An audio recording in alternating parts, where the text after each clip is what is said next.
Good evening to each one of you present. Hope you are safe and fine. And we have reached the 14th unit, that is the last unit of economics for finance. And all the other 13 units, I hope it is clear for you. And I think we have done our best to make you understand. Now the 14th unit is very much connected with the previous two units. And this should be easier for you.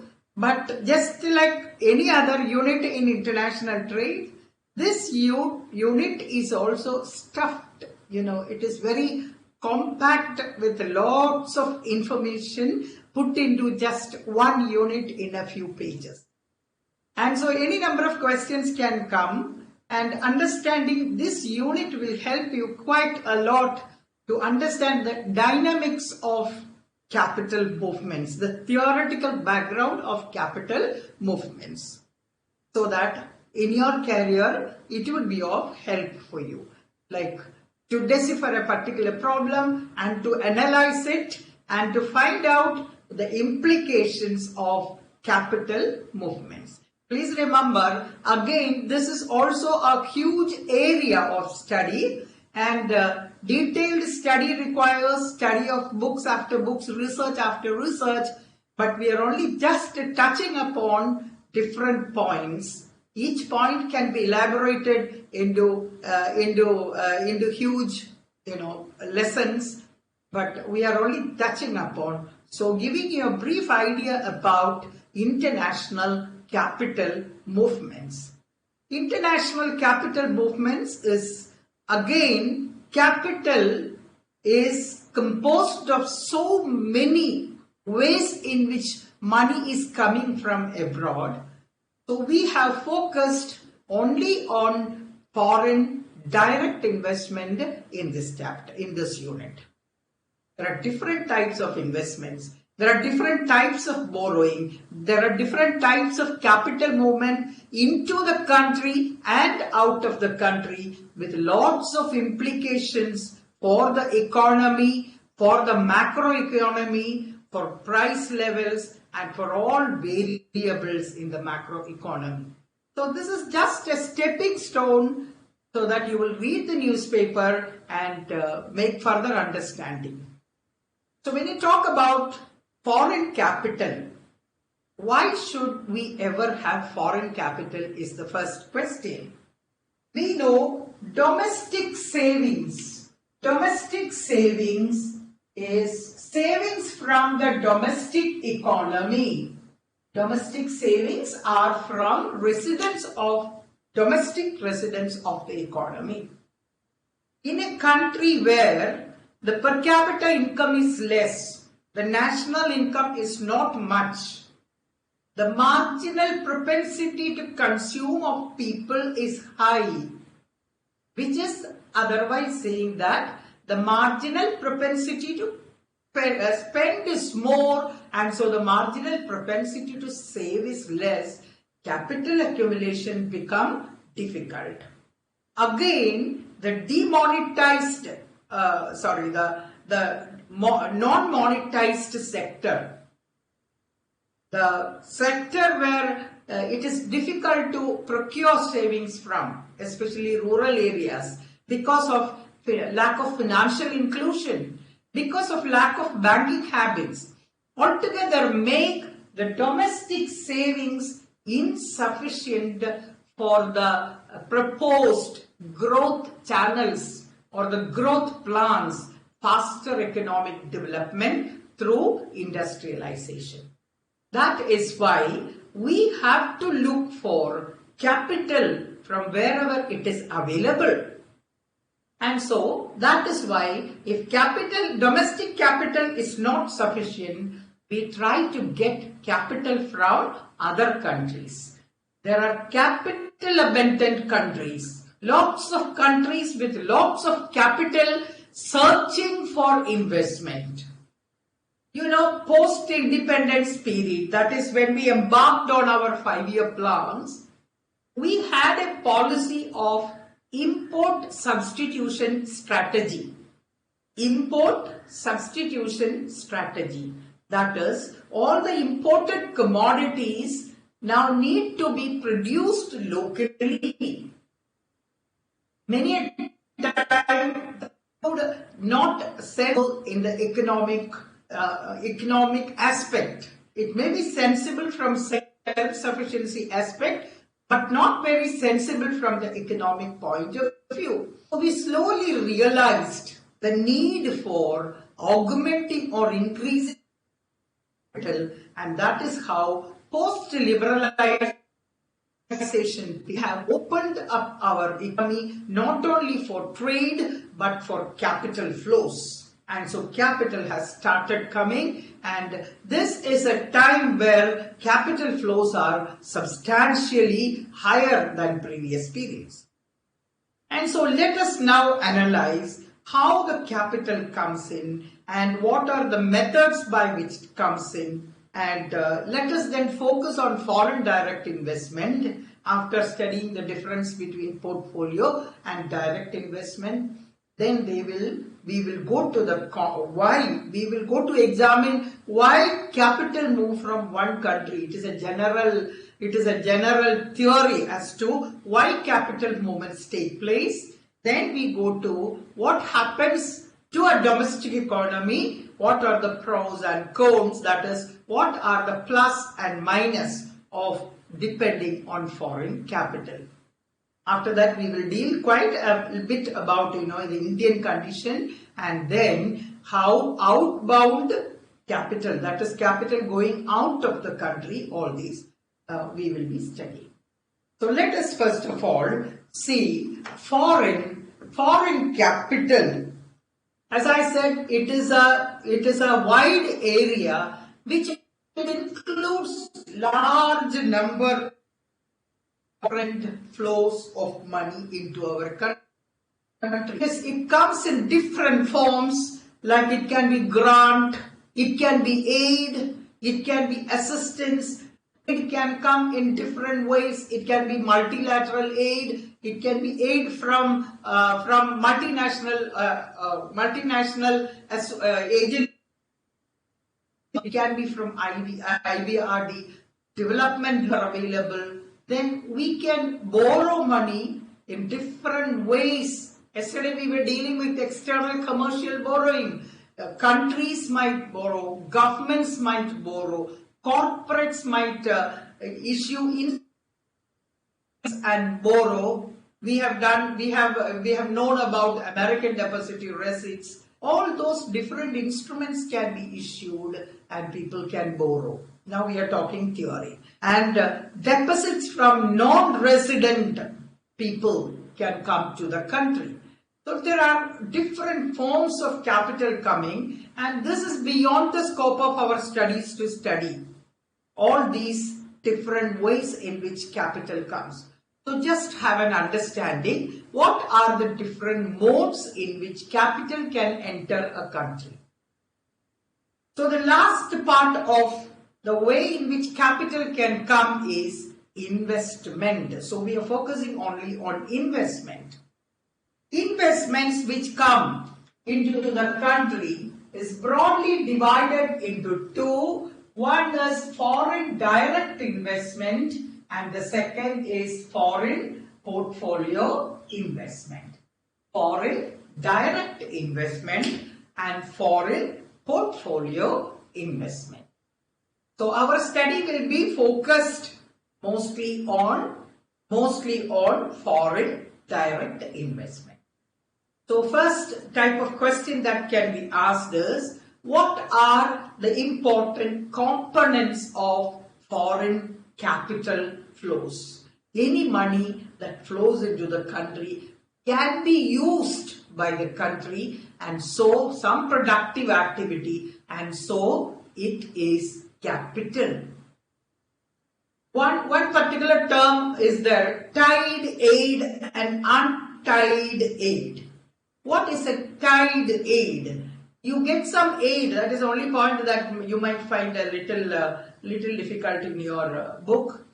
That is, it is tied for a particular purpose. So for example, Japanese government gives money for for a particular water supply scheme. And then money has to be used for that scheme alone. It is tied to that particular purpose. Untied is you can use it for any purpose. Then there is a word trade credit facility. I think you will easily understand that. That is intra-sectoral, inter-sector trade credit that is coming. You know what is a deposit from a non-resident? So foreign portfolio investment and foreign direct investment. First, we will go to the understand what is a foreign direct investment and what are the features of foreign direct investment and what are the features of foreign portfolio investment. I'll start with an example. A foreign car company, say Kia, Hyundai, or let's make it a little more fashionable. For example, the Great Wall car company from China. Lots of requests are coming from different countries to Indian car manufacturing industry. That is, can we India open for them car manufacturing? So a company like Great Wall comes to India and sets up a production facility to build cars in India. There are two ways in which their Chinese cars, Great Wall cars, can enter in India. That is, we can always trade. But there are limitations for trade. There are barriers like tariff barriers are there. There are non-tariff barriers. So with all the limitations, actually it is always better. Investment always follows trade. Whenever a trade is there, definitely the entities which are engaged in trade would like to produce rather than producing their own. Trading. We also would like, as a country, we also would like the car manufacturers to come to our country for obvious reasons, which we will be studying very soon. This is a capital investment because China brings money to our country. They will establish a production facility and they will run it and they will manage it. They will own it, they will operate it. So I repeat, it is a capital investment because mostly they might, looking at the cost of capital, whether it is profitable for it to bring it from China or to tap from our country. But tapping from our country should be difficult because it is, we won't allow also, right? So they will bring capital investment and that is, this particular factory is owned, right? Owned and operated by a foreign entity. This is a foreign direct investment. So China here is the home country and India is the host country. Host is receiving country. We are receiving the Chinese firm to come to India and establish. I hope it is clear for you. So a capital investment that is owned and operated by a foreign entity. This is not the only way. Here I said the 100% owned and operated. But there are various percentages to which we will be going. Let us go to the second type of investment. That is a portfolio investment. The moment the word portfolio you hear, it is related to some financial instrument, tradable instrument issued somewhere. So if portfolio investment is coming, I will tell you with an example.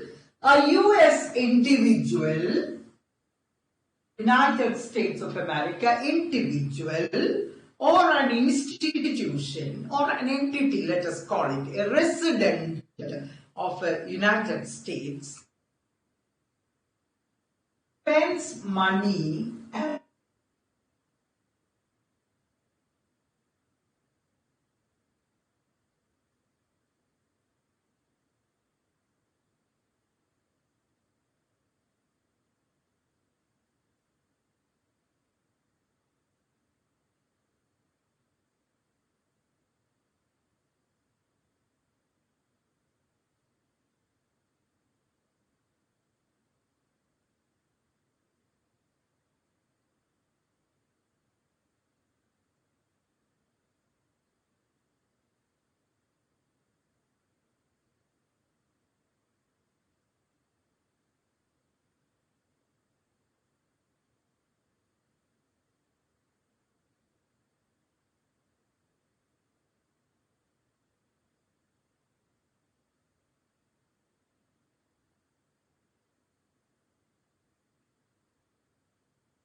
How far have you heard, madam?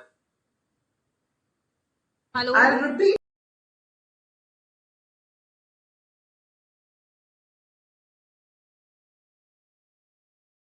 Direct investment, I hope you understood. That is a car manufacturing company, a car company coming and opening office. Both, that is, a US investor is bringing money and spending money in the stock of TCS. And what is TCS doing with this money? It can invest it in some production facility. Who's providing this capital? This capital is being provided by a US entity. And in both cases, we find that investment is financed by a foreign entity, but it is but in portfolio investment, operation is done by Indian residents. In FDI, in direct case, it is operation is managed by the foreign entity itself.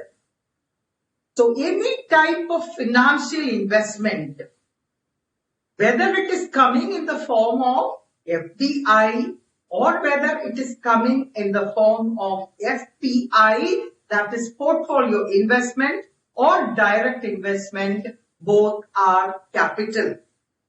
What are the foreign entities doing? They are providing the resources necessary to increase the stock of capital in the host country. In this case, which is the host country? India is the host country. So both are providing the necessary resources to increase the stock of capital in our country. Why do we need capital? Because of our lower incomes, high propensity to consume, and because of the inefficiencies in our financial setup, because of our lack of inclusiveness, non-monetized sector, we don't have sufficient capital. That is why we are opening up our doors to foreign capital. So, foreign entities provide resources to the home country. With this, to the host country. With this, we are going to distinguish between the conditions set by our country, that is Reserve Bank of India has published very recently, that is what will be a foreign investment and how do you classify it. This follows international standards. Say, if a foreign fund or a foreign entity buys less than 10%, so 10% is the threshold, less than 10%, when it is buying less than 10%, less than 10% in a company, it is such an investment will be considered as portfolio investment, regardless of the route that is chosen. Probably they have chosen, it is always possible that they have chosen an FDI route. But what happened is the total stake is less than 10%. Then such an investment is considered as portfolio investment. Obviously, we know what is direct investment. Conversely, or in the opposite, if the ownership an FPI, that is portfolio investor, the ownership of an FPI, that is a portfolio investor in a company crosses 10%. Okay, it is about 10%. Here it is less than 10%. Whatever be the nature of investment, it will be, earlier it will be a foreign portfolio investment. But if it is greater than 10%, it will be an FDI, foreign direct investment. Then you will ask me, why? What is problem if FDI or FPI? The rules and regulations guiding them are different. The reporting, the disclosures all these things, every rule and regulation is different. And so this 10% threshold, please remember. And both these are capital. And what is the objective of an entity when it is moving its resources from one country to another? We know a domestic entity likes to move from capital from one stock to another, one investment to another. What is the reason? Relative returns. Capital will keep moving from those areas where returns are less to those areas where returns are more. In other words, the return on capital is profit. Right. So the relative returns are the reason why capital is moving. The returns in a country, in a capital exporting country, here the home country, a country which is supplying capital to our country may be relatively less. What is the meaning of relative less? In relation to our country, it will be less. And the profit that is generated in our country, in our host country, it can be taken back. It can be repatriated. You understand the word? Repatriation. Repatriation is taking away the investment income from this country to their country. Let us now go back to chapter 1, unit 1, which you have studied. What is the implication of this on economic prosperity? You know, the measure of economic prosperity of a country is GDP and GNP, gross domestic product and gross national product. Whenever capital investments are involved, we know the definitions of GDP. GDP is income earned by residents and non-residents. See, non-residents who are bringing in FDI, those people also. I'll repeat, income earned by residents and non-residents within the domestic territory. So this original car company that we were talking about, all the investments that come from other countries, they generate income within the domestic territory, and so this is part of GDP. And what is GNP? GNP is, by definition, income earned by residents both at home and abroad. Income earned by residents both at home and abroad.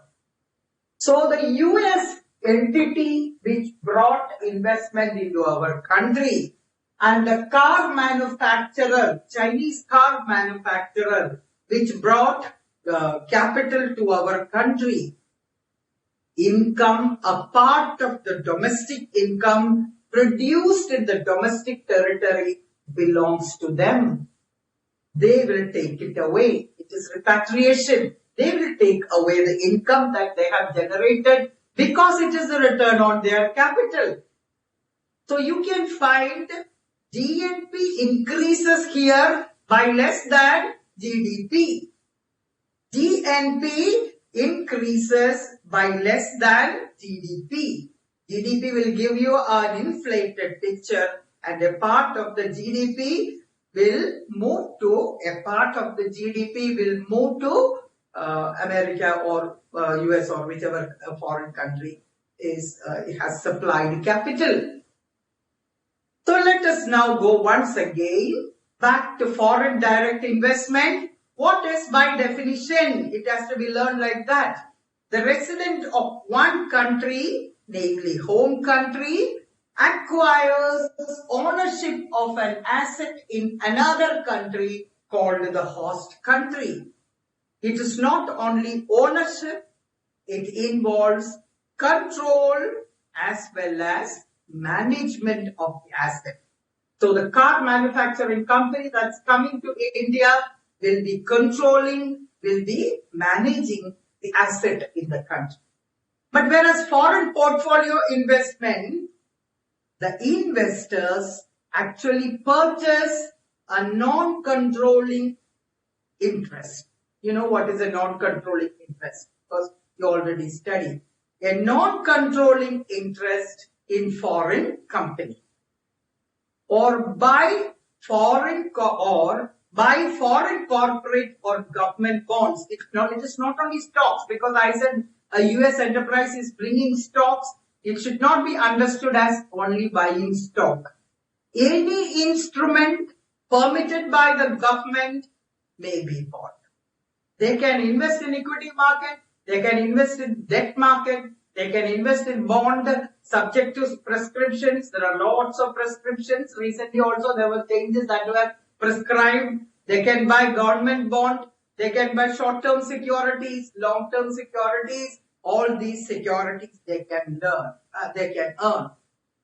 So foreign direct investments are real investments in factories, assets, land, inventories. They create physical assets. They create production facilities and they exercise control over decision making. If it is a joint venture or if they are joining with an Indian firm, they exercise control over decision making to the extent of its equity participation. If it is 50%, but subject to rules and regulations made by the host country. Always subjective. But these rules get relaxed whenever this host country needs investment. So real investment is physical production facilities. And so naturally there is a long-term relationship. Long-term relationship, because as we know, a car manufacturing company cannot be pulled down and taken to their country, cannot be easily sold. So it is a long-term relationship. So naturally, there will be very, very important considerations when people decide about a direct investment. Only when it is very, very desirable, that is the investment friendliness of a country, a receiving country is really good, we can expect the foreign investment to come, because this is an investment which involves a long-term relationship, and the long-term relationship is very difficult to terminate also without making losses. And how does, now the next question that can come is, how does a foreign direct investment take place? There are different methods, but we are only mentioning a few. One, it can be a subsidiary company.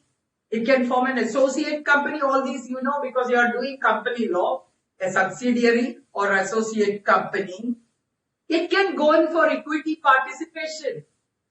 We know there are some type of industries where, and infrastructure, etc., where government really wants more capital to come in, and so government allows 100%. In some others, government allows 74%. In some others, government allows 51%. Some others, government allows 40%. Some others, 24%. So the percentages vary depending on the strategic needs of the country. We allow 100% infrastructure because infrastructure is very essential. So equity participation to the extent permitted by the host country. Then acquisition, the meaning of all these words is clear for you. Acquire, acquisition. Then mergers. Mergers take place in different ways. You know, foreign direct investment can be horizontal, vertical, or conglomerate. We are coming to that later, or I'll explain it right now. Horizontal is you take up the same activity in which you are in the activity in which you are engaged in the home country. For example, if you are into insurance business in your home country, you have a merger with or a investment in insurance business here. Similarly, major mergers also can be horizontal. For example, you tie up with an insurance company, that is a rule. A foreign insurance company cannot independently function in a country like India. Many countries do not give up such strategic sectors like financial sectors, banking sectors, etc. to the mercy of foreign investment. Then we stipulate an Indian partner should be found out. So a horizontal, an insurance company or a chemical company joining hands with a chemical company in India. Okay, a solar power producer, power producing equipment manufacturer tying up with a solar power producing manufacturer. It is vertical when you follow a path, you invest in such a way that you move either upward or downward in the value chain. For example, you may be joining hands for getting supply of your downstream, that is raw material and things like that. Or it may for an upstream, for example, the marketing or things like that. That is vertical. Conglomerate is, that is, you are not totally related. You are not, that is, you invest in another country in something which you are not totally, you're totally new to that. Definitely, when you start from scratch, probably if your know-how is less, you will go and tie up with a domestic entity.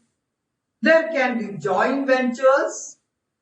Then some investment can be greenfield investment. Greenfield is starting something from scratch. There is nothing. Okay, there is nothing. There is only land. That is how the word has come. For example, it is greenfield. You have to start something anew. Nothing is there. Okay, or if there is something, you have to demolish and start from the beginning. Such greenfield investments are another way of entities joining, coming to India or coming to any other country. We are just learning theory. Because India is easily understood, we use the term India. Then there is also one thing more which is not given in your book, brownfield investment. Brownfield.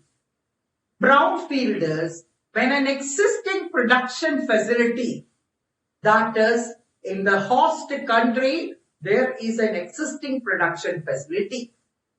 And that is either purchased or leased. You can either purchase or lease. And why are you doing that? Because it may be for maintenance, it may be for repair. I am taking this for example. Now, lots of airports, infrastructural, brownfield investments are coming in. And these brownfield investments will be for development of the existing airport, for development and maintenance, for repair facilities. For example, aircraft repair and overhaul. Or it may be a related activity that you want to make. For example, in a port you want to make a cargo terminal.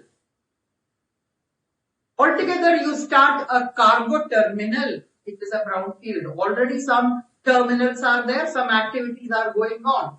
So greenfield, and the last one I mentioned is brownfield. So I hope it is clear. These are not exhaustive, few ways in which capital can come. Then that takes you to foreign direct investment. Again, what are the features? I said earlier, there is lasting interest. And remember, first we distinguished, when do you call it an FDI? It occurs through acquisition of more than 10% of the shares of the target asset. more than 10% of the shares of the target asset. But please remember, that is, we always get confused whether a foreign investment is a one-time investment or does it include all subsequent transactions. Yes, all subsequent transactions, including reinvestment, is included in foreign direct investment. And as we said earlier, objectives are returns, just like portfolio investment. Objectives are returns, long-term interest, physical and tangible assets with relative difficulty to withdraw. Exactly the opposite is foreign portfolio investment. There is only one thing common. Objective is returns, relative returns. No physical or tangible asset. It's given in your book, you can go through it easily. And there is no long-term interest. No long-term interest at all. Right? So they will not remain invested for long. Wherever opportunities appear, you will find that capital moves from one country to another. We'll be talking about it later. We have mentioned hot money yesterday. So these physical assets are relatively difficult to withdraw. That is why it is not speculative. It is real intention to create a lasting relationship. And then what? This car manufacturing company need not accept or need not follow the technology that we follow, but that is followed by Maruti or any other Indian car manufacturing company. Usually, why the host countries are happy to invite them is because there is a technology transfer that will take place. The parent company, when they open a production facility, definitely this will be accompanied by a technology transfer. And what is the advantage for us? There is a direct impact on employment. For us, they start a production facility means this people will be recruited, production will start, all types and kinds of people will find employment. So the immediate effectors, the employment will increase. So for any portfolio investment, there is no direct relationship between labor, employment, and investment. Right? Labor employment may be indirectly because, as I said, TCS puts up a production facility using the foreign capital. Definitely it is only indirect impact on employment. So it is not equity capital that is exclusively equity flows alone. All reinvested earnings and also all intra-company debt flow. That is when debt is between the parent enterprises, or they may be borrowing from other enterprises, or they may be borrowing in their financial market and bringing money to our country. All these are included components of foreign direct. Then briefly going to portfolio investment, I think it is clear for you by now. What is portfolio investment? It is financial capital. Financial capital, not real capital. You get the difference. Real capital is tangible capital in terms of buildings, in terms of machinery, in terms of physical capital. Real capital. Whereas there is direct production, cars will be manufactured. There is no direct production. They come invest in the host country. There is no direct because it is money. Then it does not involve ownership and control on the part of the investor. No ownership or control on the part of the investor. Then one problem is This is financial instruments, investment in financial instruments, stocks, bonds, tradable securities. And what happens is, this is not affected through any purchase of any asset in the country. That is, this is happening through the operation of the capital market.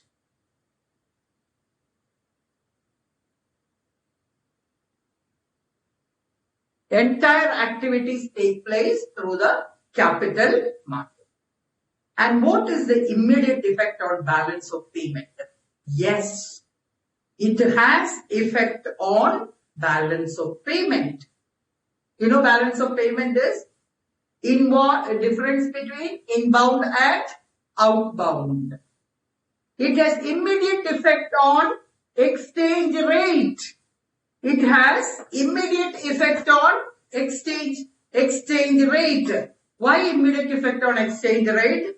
We have taught you yesterday that whenever there is an inflow of capital, whenever there is an inflow of capital, the supply curve will shift to the right. The supply curve of dollars will shift to the right. And what will happen? Appreciation. You remember when we studied sterilization. You remember sterilization need to be taken. Please go to monetary policy and read. You will understand the term sterilization there. We have already mentioned there. Right? And so this has widespread inflows of capital, has widespread impact on monetary policy. The government has to follow monetary policy. Right? No voting power, no control, no management. Singular intention is earning remuneration. And so there is a second intention, that is safety of capital. Safety of capital. Why the capital has to be safe? Because I will not invest in a country where my money will not be safe. That is why for foreign investments to come, the countries have to be very, very investor friendly. They have to change their rules and regulations and make it compatible for foreign investment. And this is very highly speculative. You know the meaning of speculative? Speculative is trying to make money from, differences. Right? And so these foreign portfolio investments keep on shifting from place to place. That is, they tend to be speculative. So they are not intended. There is nothing like a direct. You have heard about investors like Warren Buffett, George Soros, Michael Bloomberg. Have you heard about them? These people are in the newspapers. And huge billions of investments. Investing in one country, I said yesterday, hot money. Investing in one country, and suddenly when the prospect of returning another country, or there is a very slight, shadow of risk in our country, what will they do? They will offload the entire stock and disappear from the market. And in this process, what happens is they will create a total turmoil in the stock market. Total turmoil in the stock market. And this is hot money movement. And this is a serious problem, but still internationally capital is moving. Okay. Now, this hot money and Tobin tax, I think I've mentioned it before. When hot money movement repercussions, actually this destabilizing reversal, this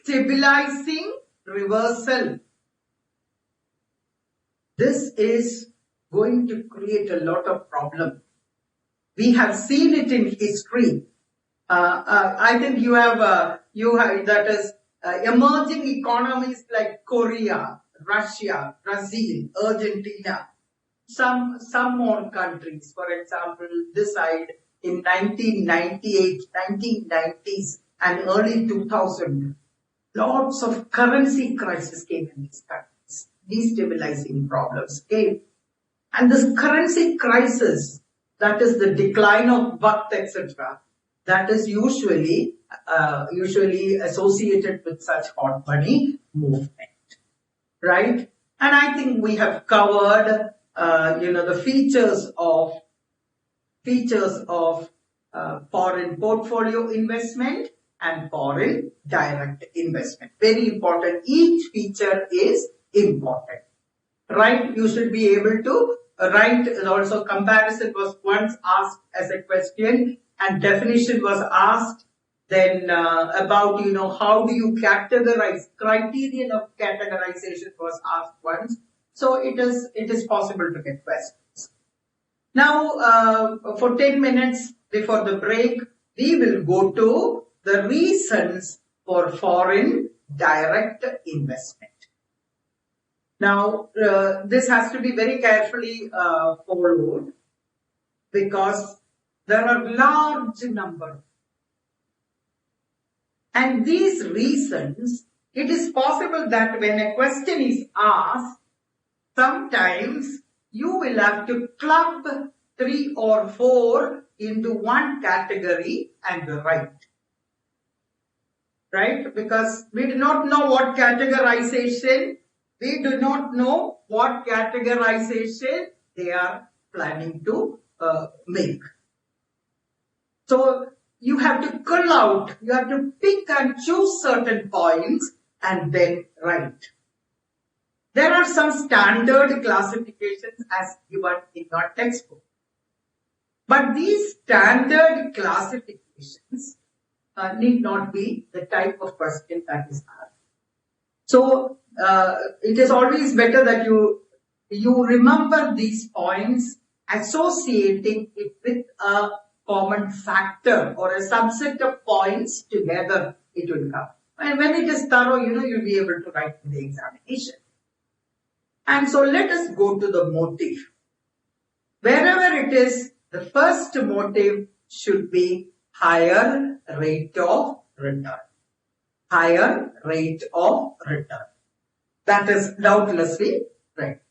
So this desire for higher rate of return and increasing interdependence of national economies, after opening up, even China is accepting, for example, during 1970s, we never knew anything about China. There was an iron curtain. What happened here? Only thing is that the world's largest population, communist country with very strict rules and regulations, having a one child, these were the only things, we did not know much. But the China is now asking WTO, please accept us as a market economy. They failed. So that is the way the investments and opening up is going on. Even in hardcore communist countries, investments and opening up, etc. is taking place. Then, the next reason, higher motive. So, if only one or two is coming, just think that, or a general question is asked, you need to write only 2 or 3 points. That is all the classification. Now, I have categorized it into first one, firm, that is firm specific reasons. You may note down these points. Firm specific. That is specific to a, that particular firm or corporate which is investment.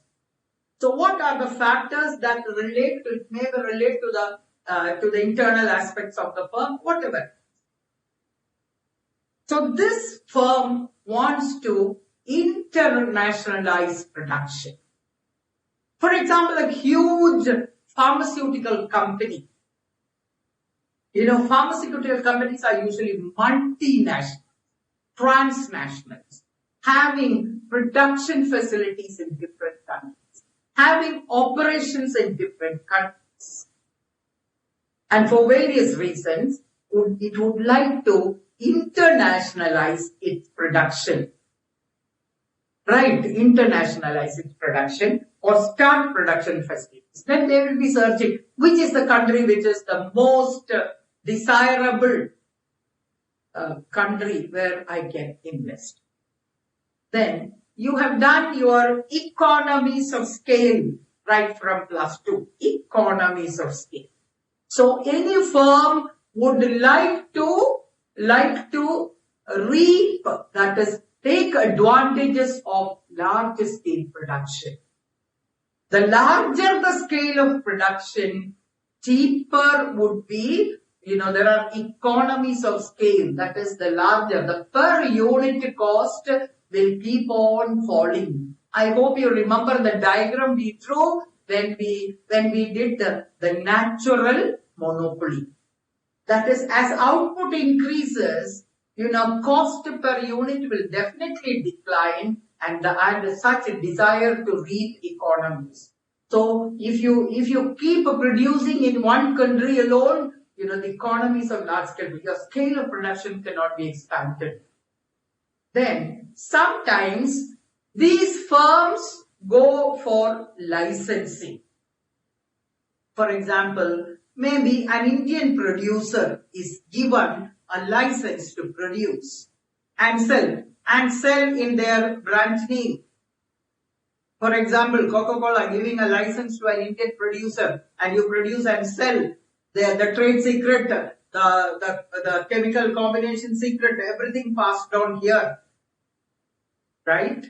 But that may not be feasible, that may not be possible, because there will be secret formula. And sometimes, to give a license to an Indian firm is something that they don't wish to do.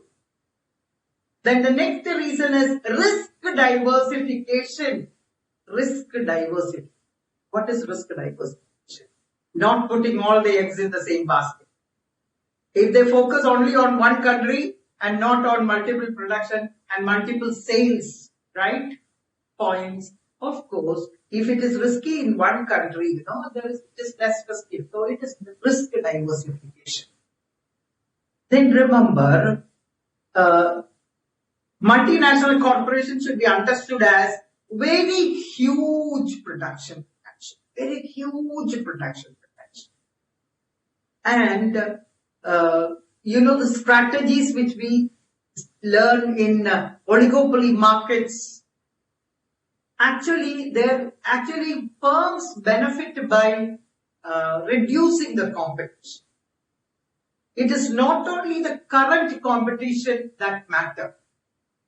It is future competition also matters. We call it in economics potential competition.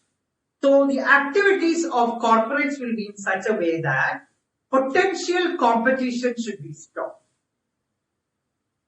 Right? So for when another economy, for example, something that is produced in say UK, and if in India also we start producing it, what will happen? They can no more export it to our country. So what is the best strategy? Instead of sitting idle, why don't they start investing in country and producing and capture the market, Indian market, so that and charge lower prices and retain the monopoly power. Okay, then that will actually solve the problem of potential competition. Once they have established in India, what happens is other Indian firms will not be, because all newcomers will have higher cost than existing firms. And they will have predatory pricing practices and all those monopolistic practices which can prevent Indian firms from producing similar product. Then some types of special skill you have. That is, you have a managerial skill and you want to keep it yourself. You don't want to keep it up. For example, Rand Corporation, it has certain managerial skills. It does not want to part with that managerial skill. It does not want to. So they themselves, I want to give us and make it public. So they themselves will come to a country, come to other countries and start off. Then trade patent, protection patent. Countries will be holding patent. When they hold patent, they have exclusive right. And this patent has to be, complete control on the patent. And to ensure consistent quality. For example, if Sony is producing and Sony leaves everything to an underdeveloped country, you also produce. That consistent quality and consistent quality of after sales service, all these things cannot be. Then another reason is for creating monopolies. It is not only potential competition, already they are huge and they want to grow bigger and bigger and bigger, and whosoever wants this particular product or service, they should come to us. That is monopolization.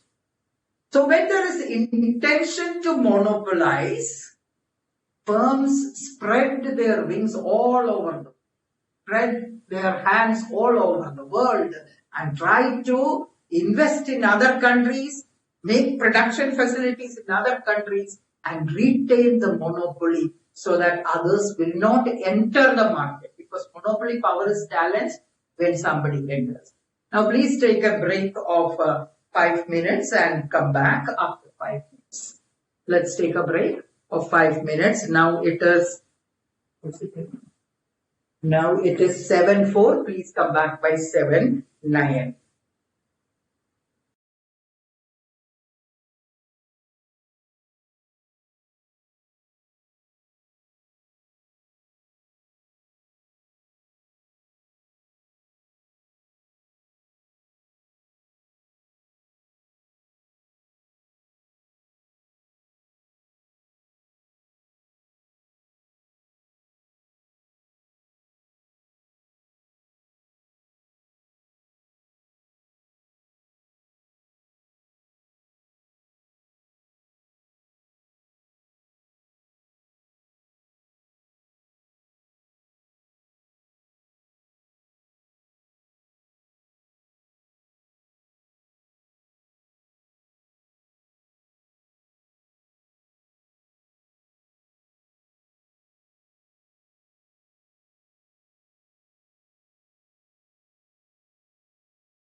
I haven't got any doubt so far.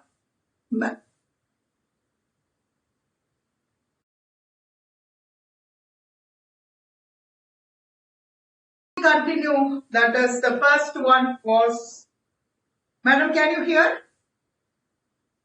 Is it okay? Is it okay?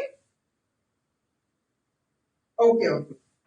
Now we go to the next one, that is the market seeking. Market seeking. First one is firm specific, because it is concerned with internal management, because it wants to produce and earn better returns, predictable returns. It wants to stall competition altogether. That second part is, second title in which I am categorizing is market seeking. Market seeking. The very word is clear. That is, firms want to seek markets in other countries. The host country, the market size of the host country. For example, a country like India or a country like China, where the potential market is so huge in size and population have growing incomes. Incomes that grow, per capita incomes are growing. Economic activity, there is a high potential for growth. If they go to a country in sub-Saharan Africa where poverty is there, they will not go to such a country. The reason is the potential for growth and increased sales, the market is less.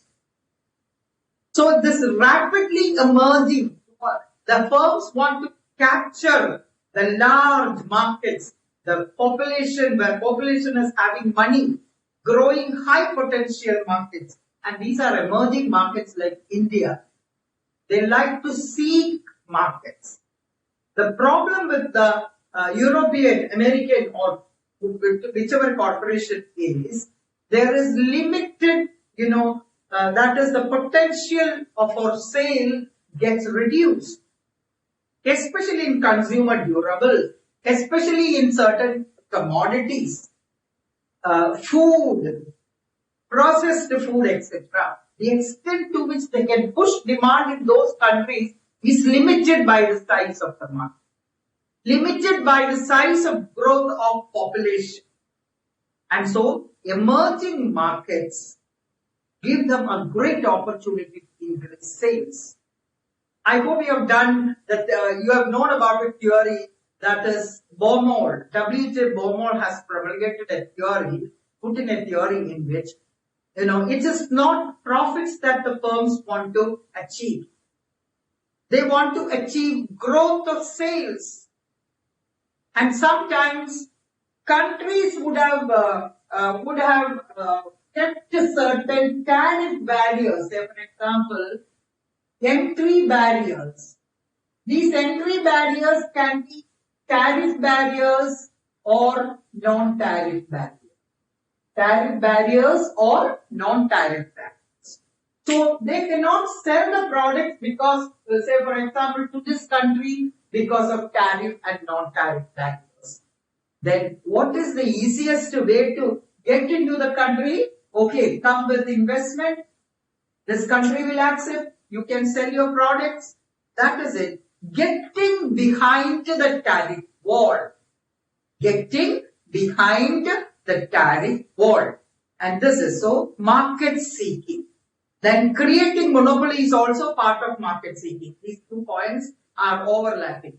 Creating a monopoly and establishing a monopoly. Now the third category, so we have finished 2, that is firm specific, market seeking, then resource seeking. Resources. Resources are inputs. Sometimes they want to ensure that there is uninterrupted supply of inputs. Say for example, the host country which is receiving, that country will have lots of unexplored resources. let it be minerals, let it be metallic metals, or let it be human beings, okay, or let it be some semi-finished goods, or let it be some inventories, whatever it is, uninterrupted supply at the lowest possible cost. And in that comes everything, including labor, right? Then there will be some strategic raw material. For example, uranium, thorium, etc. are very highly strategic raw material which is available in the southern part. Coal, other minerals available in many parts of India. And so, to obtain control on the strategic raw materials, because once they establish office here, they try to partner with the suppliers and enter into contract for so many years so that they get the strategic control of these raw materials. Then access to mineral, raw material, deposits, etc. in different countries. That is why Africa has become a favorite destination of many investors, because there are resources which are still unexplored. And that is also the reason why the people are coming to India. Then coming to labor, wage levels. The relative price of labor, that is wage in the host country, may be lower. Lower wages means lower production cost. Lower production cost means your profit margin, the investor's profit margin will be higher. Especially when the production process is labor intensive. So if the labor intensive production process is continuing in a country where, capital abundant country, the cost of production will go up. So transfer the resources to a labor abundant country where cost of production. That's why many of production units are being settled in the parts of India where labor is easily available and labor cost is less. Availability of skilled labor, semi-skilled labor, unskilled labor. All these are required in the production process. We need unskilled people also. So the availability of these people at lower prices. Then availability of physical infrastructure. Physical infrastructure is roads, transportation services, electricity, right? It is not only physical infrastructure, financial infrastructure. That is, we should have the necessary financial superstructure in order to conduct the business efficiently. They form the infrastructure. So these four categories are over. Now we go to efficiency seeking. That is the next reason. Why do they move? They move for efficiency. Efficiency is when saving is there, when whatever saving is there. So here also points are overlapping, isn't it? Efficiency increases when cost increases. When there is some type of saving in time. So sometimes you go to just neighboring countries.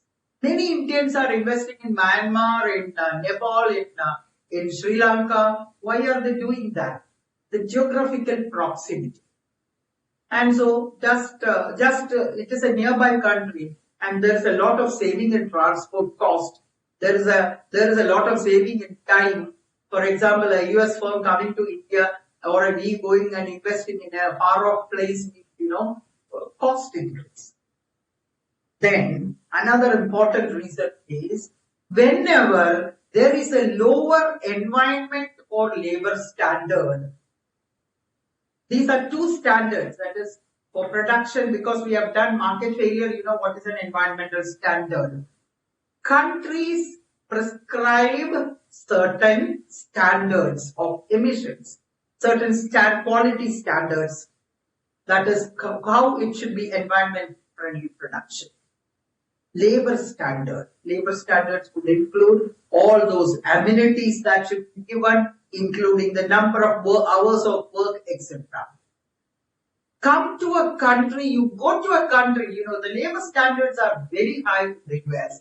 The labor standards are very high in the advanced countries, whereas in developing countries and many of these third world countries, we call it, many third world countries, labor standards are very vague.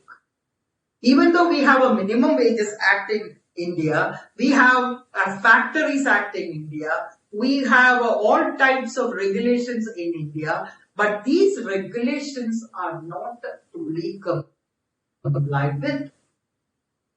And we are in implementing these regulations. And so, wherever these are lower, production becomes low cost. There is some saving in production. There is some saving in cost because of that. There is some saving in capital cost also because of that. For example, energy cost, standards. The standards, prescribed standards are lower when compared to development. The next reason why they move is, the next category of reasons is business facilitation. That is, you facilitate business. How far the host country is facilitating business. That is business facilitation. That is all the amenities that the host country is providing so that the ease of doing business. We in India, we always hear about, where do we rank in the ease of doing business? How easy it is to do business in India. It involves multiple variables, but we'll mention only very few variables. That is how far business facilitation takes place in the host country. That is, there is something called an investment climate. It is an index composed of so many things looked at from different angles. Right? It involves the degree of openness, the attitude, how easily you can, that is the investment climate. If it is good, it is easy for you to run your investment. So when you look at one country, countries are ranked on the basis of so many criteria. Ease of doing business, one. Then honesty is another, isn't it? Then how that is on health, the basis of health, on the basis of the standard of living, etc. So like that, what is the overall investment climate in the host country? We know in different states in India, the investment climate is different. In South India, we know that Tamil Nadu has a very favorable investment climate, whereas in other states may not be having such type of investment climate. Then, how far is it open? That is openness. Do we close our boundaries, a country? Do we close our boundaries, right, for investments to come? Or do we really open? That is, openness is the degree to which the country is willing to accommodate foreign capital. The recipient country or the receiving country, how far it is making its policies compatible with acceptance of foreign capital. Then we have, that is in India, we have relaxed so many systems. We have so many policies put in place. As I said, you remember the Merchandise Export India scheme. That is, we want to export. Like that, we want to invite capital also. So we have some, what is given in your book is preferential investment system. That is specifically earmarked spaces, spatial areas, spaces, specially earmarked zones, like special economic zone, where industries can be started with minimum hassle cost, with minimum difficulty, with minimum entanglements with procedures. And whenever an investment is available, investor can come, such facilities, preferential investment facilities, it is easy for them to enter and establish.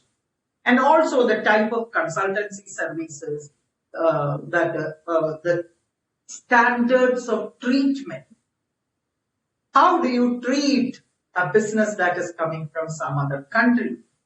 Are you treating it at par? Or will your citizens say, be Indian, buy Indian? That is an antagonistic attitude towards foreign investments will not be. So that favorable standards of treatment is very important. Then hassle cost, that point is also given in that table in your book. What is hassle cost? Hassle cost is the difficulty, the procedures, right? The administrative delays, administrative inefficiency. For example, a firm in South Korea or China is definitely wanting to come to India and establish office. But we give a permission, then for 2 years, there is some problem and we are silent.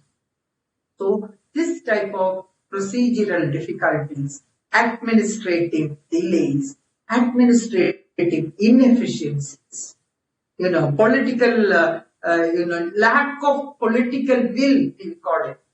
That is, we have a policy, but when it comes to ground realities, the politicians are not willing to accept a foreign investment because there is some lobbying from the domestic producers. Some lobbying from the domestic producers, which says that don't allow foreign capital to come in. Because if you allow foreign capital to come in, you are making us compete against. Right. So there should be positive attitude only than foreign investment. Then about the trade policies. Right. Will this country allow us to sell it? Will this country allow us to export? Will this country allow us to import the necessary inputs? For example, an investor who is coming to a host country may not be able to procure the entire inputs from this country itself. Will they allow import of raw materials? If it is allowed, will they allow physical persons, natural persons, consultants, managerial personnel, all these people to get accommodated in this country? So such policies of trade facilitation, then investment facilitation service. For example, there are lots of websites if you go, how to do business in India, how to start a business, how to run a business, what are the formalities and, what are the facilities that government will give. That is investment facilitation services.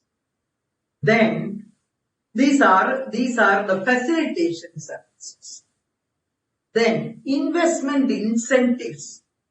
Incentives for specifically attracting foreign capital to establish production units. There are some monetary incentives. It's not monetary incentive as such.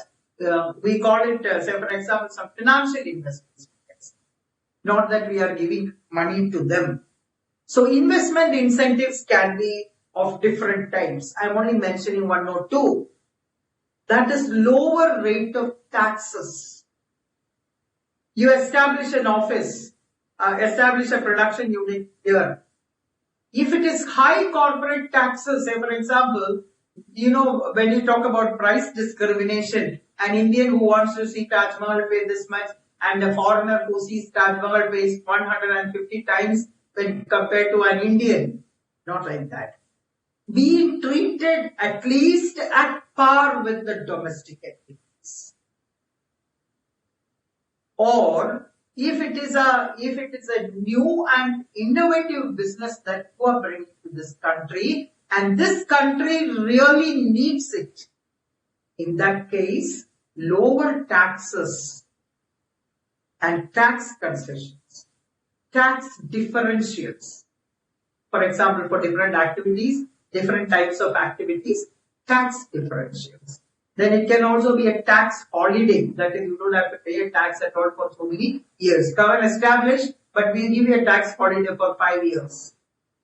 That is actually expensive on the part of the host country, But if such tax concessions are given, it is an incentive. Then we can talk about another type of incentive. For example, infrastructure support. Infrastructure support. Building of you start a huge industry in one part, we will build a huge corridor or a highway. Or we will allow you to start businesses in places where infrastructure constraints is not there. Right?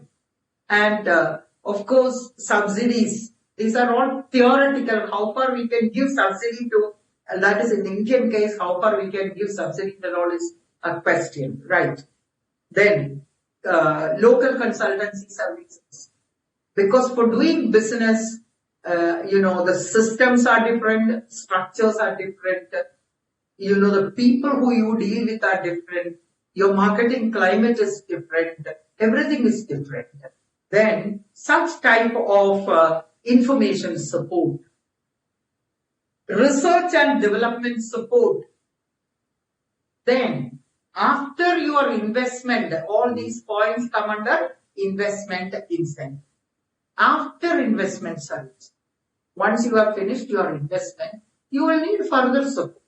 And how far after investment services are given? This is an incentive because once you invest, everything, every necessity will be taken care of by the respective host country is a very good assurance. It is predictability, isn't it? Then another factor is social amenities. It is not only economic factors that affect investment. There are social factors.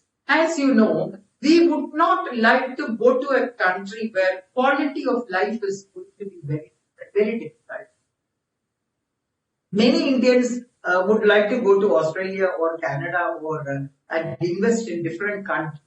But they keep avoiding certain countries. Say, for example, you may not like to invest in Afghanistan, right? You may not like to invest in a country where there is a Syria, where there is an internal problem. You may not like to go and invest in Iraq.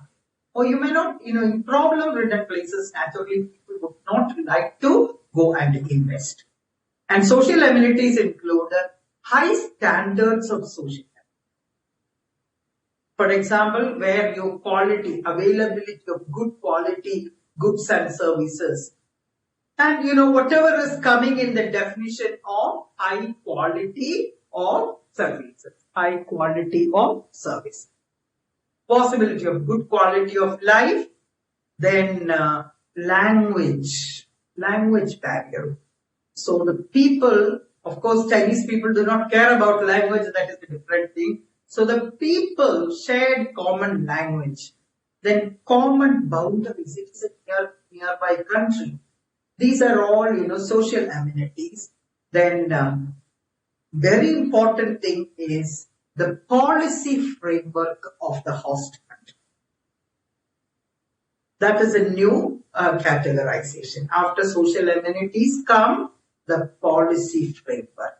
What is the meaning of policy framework? That is governmental policy. It includes all types and kinds of policies. To say in a single word, the policy framework would encompass, it will include all policies, the predictability of policies. For example, if we keep changing our policies very often, whether it is macroeconomic policy or whether it is our environment policy or economic policies, political, all these matter much. Because today morning Reserve Bank of India I hope you saw one, because you saw one news from Reserve Bank of India where they say, is inflation targeting the right targeting? Should we have a relook at inflation targeting, because our monetary policy anchor itself is inflation targeting. Now, is it the right anchor? We need to rethink. So it's a policy change, isn't it? It may not affect internationally, but still it will affect because inflation affects international investment. So the policy framework should be predictable. There should not be fluctuations or uncertainties. Then the political environment should be stable. That is why you find the stock prices fluctuating immediately before election. The stock prices will plummet, go down immediately before election because there is political uncertainty. You will find the foreign entities withdrawing their money and disappear immediately before the budget. You will find investment flying away from the country because we do not know, you cannot predict which government is coming to power and what their economic policies will be. Will it be investor-friendly policies or will it be restraining investment? Then under the policy will come, economic policies, political climate, social stability. That's also very important. Social stability.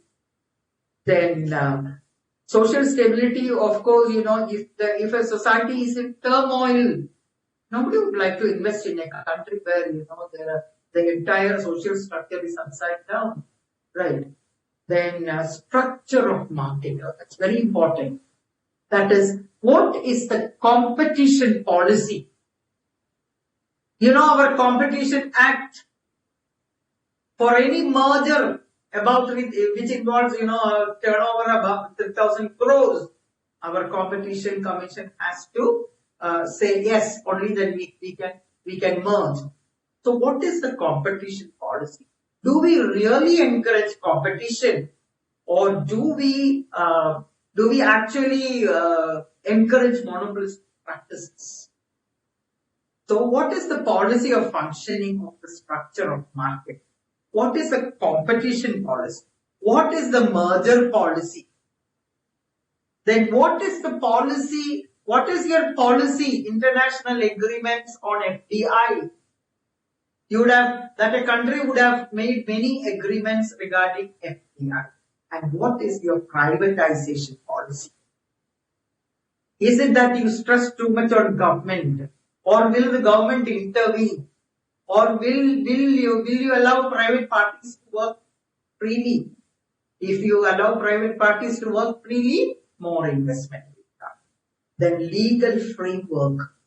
That is the next categorization. The legal framework. Any country, government makes a legal framework in which contracts are respected and contracts are properly implemented. Property rights. You know what is property rights? Property rights are established. Property rights are well defined. And in the case of a dispute, legal institutions should be there for providing the accurate property rights.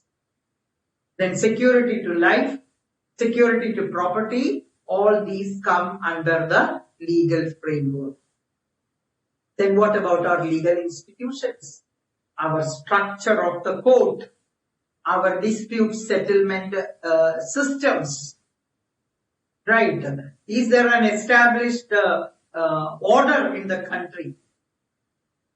And these are the classifications. And of course, foreign investment come for philanthropic objectives. Philanthropic is, human objectives, love for human beings. For example, eradication of poverty. Yesterday I was talking about a certain trade pact with Africa. That is for eradication of poverty, environmental protection, and so on. So these are the classifications, and these are the factors that determine, almost a sure question, the factors, which are the factors that determine, foreign investment, foreign direct investment. Of course, foreign institutional investment we are not studying in detail, but still we know foreign institutional investment comes with where most of these qualities of the country is retained. That is, their financial markets are strong, their financial systems are good, their market structure is competitive, and it is a market-oriented economy and not a socialistic economy. So all these conditions are actually implicitly essential even for and also the regulators, very important. Because Securities and Exchange Board of India is the capital market regulator and the debt market regulator. And Insurance Regulatory Authority is the insurance market. So like that we have respective regulators. And how far these regulators are stable in their policy environment, and how far regulation will be there. Too much of regulation is something that nobody likes. Okay. Like any foreign portfolio investor also may not like. So the next part of our study is, what are the factors that discourage FDI? What are the factors that discourage FDI? It is exactly the other side of the coin.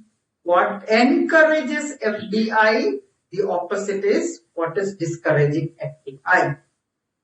So we will quickly mention, the points are given in your book as such. That is, there are 23 points given in one paragraph. That is immediately after table 4.5.2. That is the host country determinants of foreign direct investment.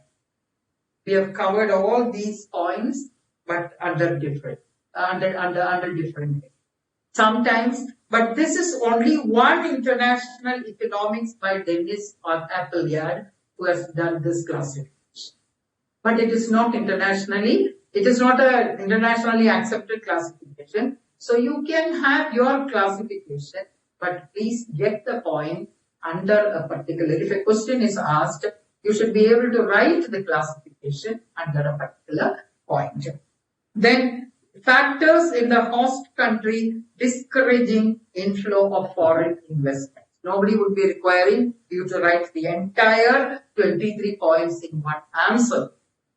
But here also the very same classifications, exactly the opposite of what we have mentioned. Coming to infrastructure lag. Coming to price stability, inflation and instability in prices. Then coming to labor, poor quality of labor, lower labor skills, very stringent rules and regulations.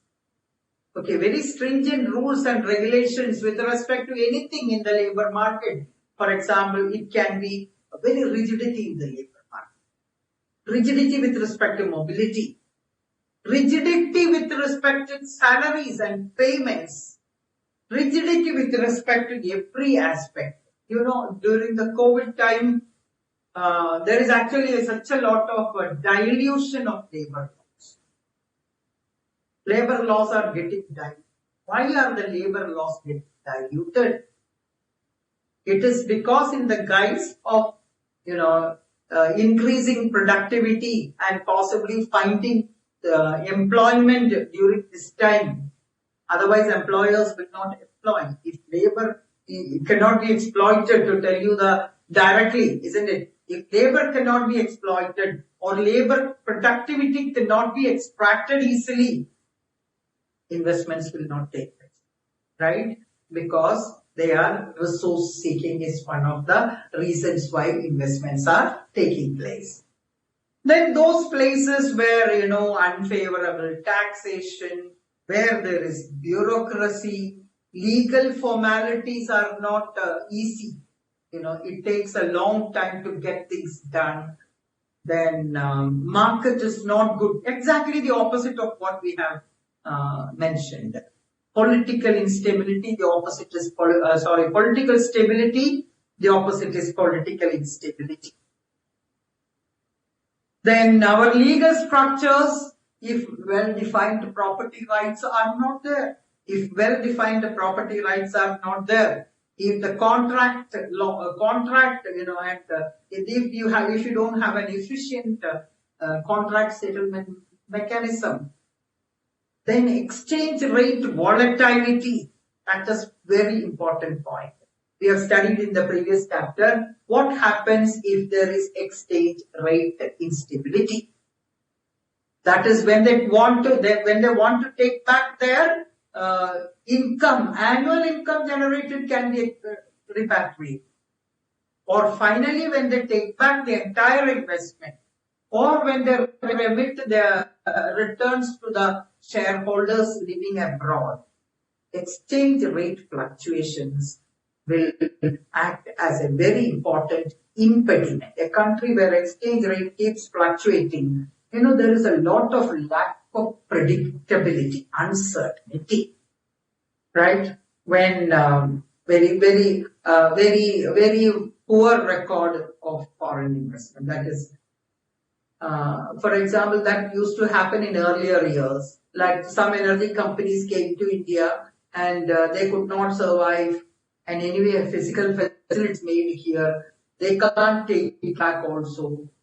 So such kind of track record, we call it a poor track record, then people won't come to a place where industrial disputes are high, where social amenities are bad, lack of facilities for good living standards, right? Then lots of thieves are there. There is lack of security to life and property. Then double taxation. You pay tax in your place because countries enter into treaty, isn't it? That is double avoidance of double taxes. You know it because they do taxes. So avoidance of double taxes. Suppose I have to pay India taxes and also in your respective countries, then no investment will come. They will be happy paying taxes there and no.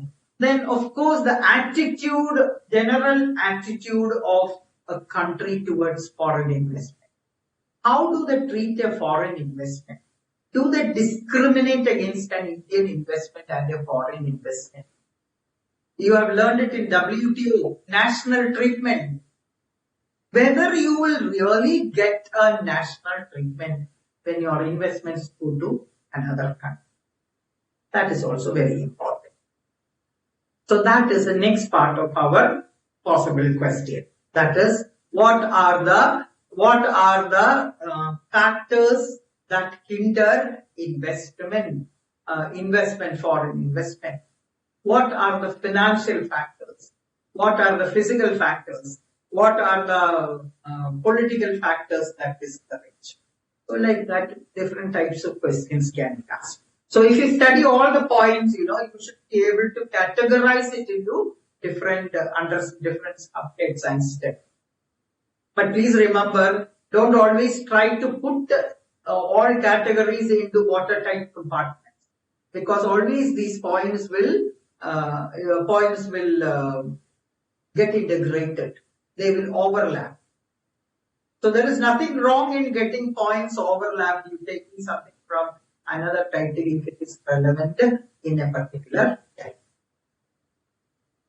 And I hope it is clear so far. What we have covered is, first of all, we'll move now after going back to what we have seen so far. Questions wise, you can be asked about the types of capital that will come over. How do foreign capital really enter? Then what are the different types of investment? Distinction between features of foreign direct investment, features of what is the definition, OECD definition, or how do you distinguish on the basis of ownership, direct investment and a portfolio investment. Then who are the possible investors? Each paragraph you can have 1 or 2 questions. Who can invest in India? What are the modes of investment? Okay, what are the forms of direct investment? Then what are the different types? For example, horizontal, vertical, conglomerate, and reciprocal. Reciprocal is two-way direct. That is, Japan will invest in US, US will invest in Japan. Those things for which US has a comparative advantage, they will invest. And those things for which Japan has a comparative advantage, they invest. But you know, in new trade theories that we study, even if they have equal proficiency, equal endowment, trade still takes place. That is the research that is going on in the field of trade theory. Why do countries having similar characteristics still go for trade? Right? That is very recent research is going on. Then the feature, meaning of portfolio investment, features of portfolio investment, distinction between, difference between portfolio. This question was asked, I think, more than once. Difference between portfolio investment. These are all actually only plus two level lessons, but we learn it a bit more extensively. That is it. Then, what are the different reasons for investment, and what are it can be asked under different heads, okay? And what are the reasons that will discourage foreign direct investment? Foreign portfolio investment we have not studied, only foreign direct investment is studied under this chapter. So let us go to, I think you can relax a little, and we now, I hope look back and you understand what are the things that we have learned. You will find that it is related to trade negotiations. It is also related to exchange rate, right? So in all these five units are intricately related to each other. As I said earlier, they are just general knowledge. There is nothing complex in this. But you should be able to understand the variables, the economic variables and the relationships behind it. So the context also in which we are discussing. That takes us to the next topic, that is the modes of direct investment is over. That is benefits as well as potential problems. We need to rush a little more because time is flying. Right. What are the benefits of foreign direct investment? Anybody can easily guess, but let's put it in categories. The first category comes under benefits from competition. Benefits from competition. That is, we are thinking now from the host country perspective. That is, investment is coming to the host country, and what benefits do the host countries receive because of these investments? That is what we are going to examine. Of course, the investing country has benefits. Relative benefits decide whether investment has to be done or not. And so we presume that the investing country has benefits. So what are the benefits that the recipient country, receiving country, or the host country has? So let's go. The first set of benefits come from competition. This is more or less clear for us because these points were covered under international trade as well. What is the benefit of free trade? Free investments also have more or less the same. So imagine a real situation where an import where a business entity in the host country which is producing, let's take, say, for example, a particular product. Okay, easy to study, for example, which is producing mobile phones, cell phones. Company A in India is producing cell phones. Country C is investing, okay, a new facility.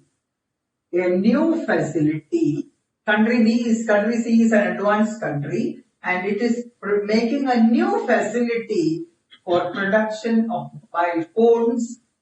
Firm A, or let us make it firm A, is also producing mobile phones. Now firm C has established office to produce a new production. Naturally, the result is a competitive environment. In this competitive environment, that is one advantage is there is a competitive environment. Maybe there were only few producers of mobile phones. This host country had an oligopolistic setup in mobile phone. That means competition is less. There is competition, but they can always collude, isn't it? Play together and exploit. But here, these C and A are not going to close because they are competitors, right? So competitive environment is generated. And when a competitive environment is generated, actually the monopolistic tendencies of domestic industry. Sometimes these domestic industries grow bigger and bigger. If you watch the market now of mobile phone, mobile telephony services, that is internet services or mobile telephony services, you will definitely understand the trend towards monopolization. You know how other companies cannot enter, how other firms cannot enter due to scale barriers, due to heavy investment barriers, right? So mobile phone and mobile telephony is definitely such an area where entry is actually difficult. So if no entry takes place, what happens is there is a tendency for domestic firms to bigger and bigger and establish monopolistic position. So whenever there is an external competition, this competitor is also very strong, right? Whenever an external competition comes, domestic monopolies would be prevented. If domestic monopolies are prevented, what does it mean? There is competition. And we have seen all the advantages of competition in the previous units. Like, this firm is now forced to make certain changes in its way in which it is functioning. We have seen that in India, after liberalization, post-liberalization, there has been a complete overhauling of the production and everything of domestic industries. They had to rise to the occasion. And so, this firm will going for cost reducing because it has to survive, it has to compete and survive. They come with mighty power, isn't it? Cost reducing, quality improving, customer satisfaction improving activities. So naturally, monopoly inefficiency should no more be there because monopolies are inefficient. I hope with market intervention, market power is inefficiency. Whenever there is market power, there is exploitation. Prices are high, quantity is different, and there is a market failure. But here, efficiency is now a precondition for survival. And naturally, these firms will try to reduce their cost and increase the efficiency. So this competitive environment and higher efficiency automatically leads to better goods high quality goods, better choices, increasing variety, low, all these should automatically come to you. Whenever there is competition, there is cost reduction, research, innovation, better variety of goods, wider choice for the consumers, greater satisfaction, greater consumer surplus. All these will automatically come to people who have done economics, isn't it? So whenever there is competition, there is all these plus points of competition. Then economies of scale. They are also operating on a larger scale. Market has widened, isn't it? Because consumers are getting at lower prices, demand increases. It is actually like a story, a virtuous story. Competition makes sure that consumer welfare is established. You can just take a break of 2 minutes and relax, because I've been talking for quite a long time now. Okay, relax, because you are looking into your laptops for a longer time. Please relax for 2 minutes. We'll be back after 2 minutes. In the meantime, I'll check questions.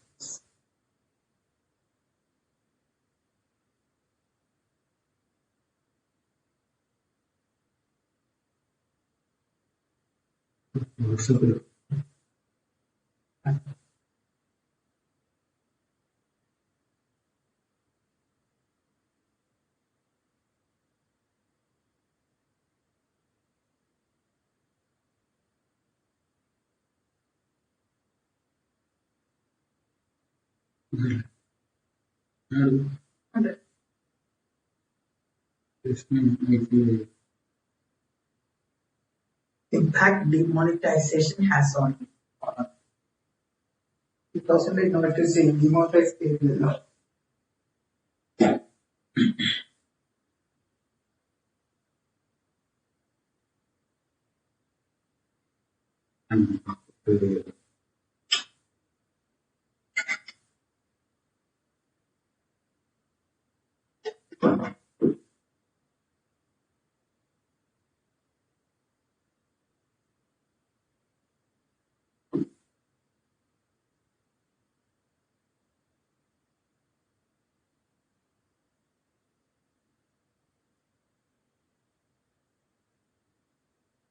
Okay, we are back.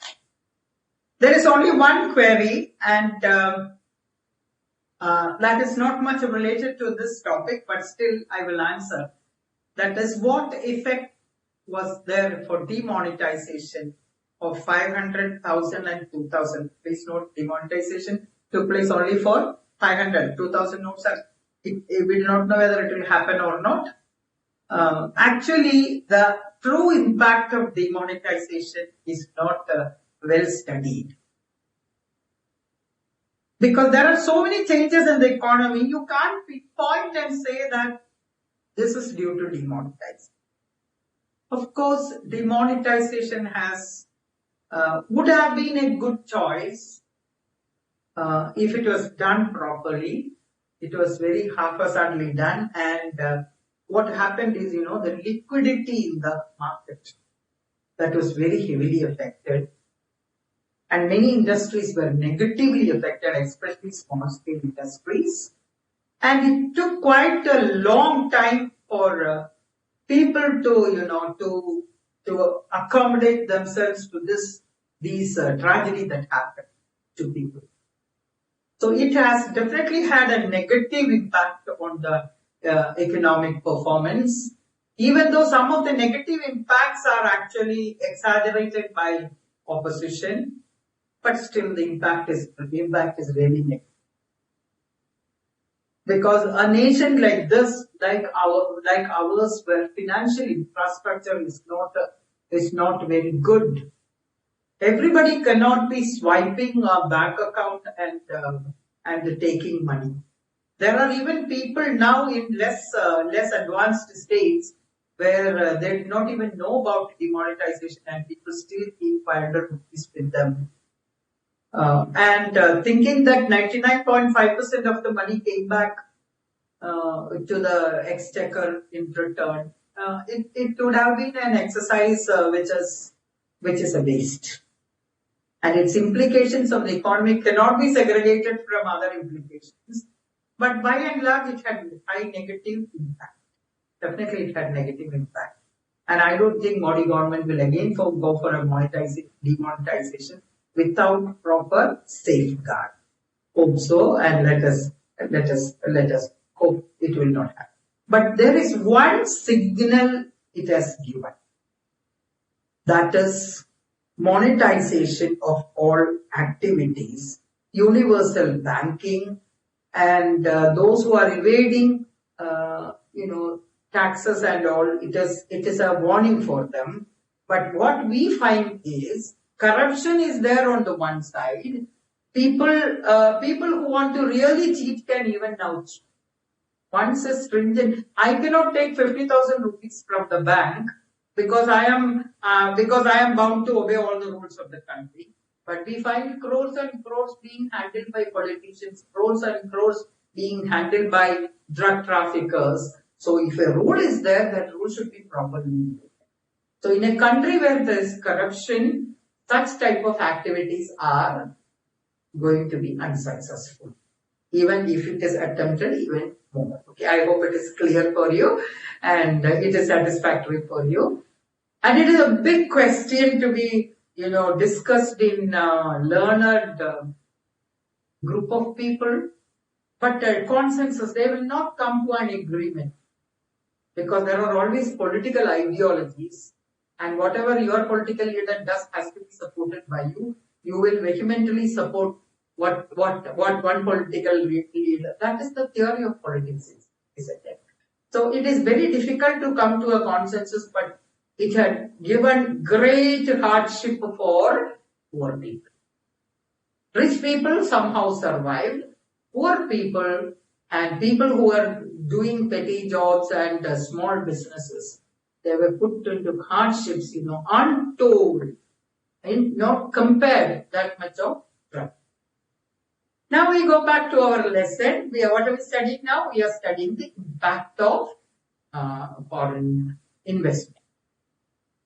Economic growth needs no explanation, because wherever saving is lacking for investment is coming in money form, and money can be invested. Okay, lack of funds is a problem for the country. Money can be invested. We get investment more than what can be generated in our domestic economy. If you cannot generate investment, let investment, domestic saving, let investment come. And so definitely investment will increase employment. It is increased capital. Then with the labor power that is available in the country and with other resources, what we lack is capital. Definitely there will be output growth, productivity growth, economic growth, technological growth.